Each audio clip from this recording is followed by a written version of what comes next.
In a 1925 rural schoolhouse, children would have encountered a curriculum that prepared them to move on to high school if that was their desire. These small rural schools usually only educated students to the 7th or 8th grade level.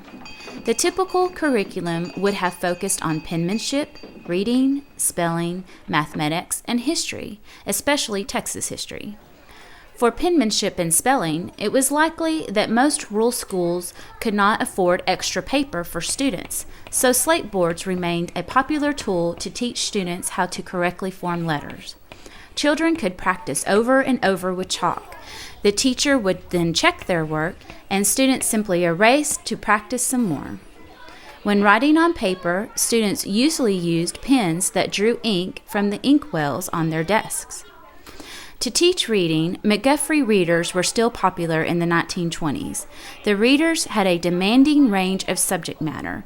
They placed emphasis on the fundamentals, reading and writing.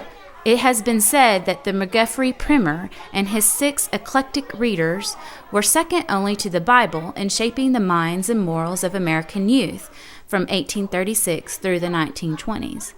In the McGuffey Readers, students were shown that bad behavior brought quick punishment and good behavior brought rapid reward. Virtue brought immediate returns to the McGuffey child, as the textbooks were intended to develop character and proper principles in children. The typical curriculum also included history as a means of teaching virtue as well. In these classrooms, Texas history would have been particularly emphasized.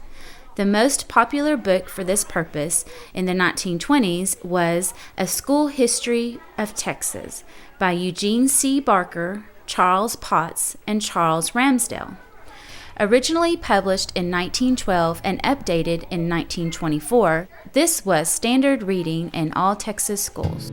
So with this curriculum, by the time students left their country schools, they could read, write, do basic mathematics, and tell you much about the state in which they were raised.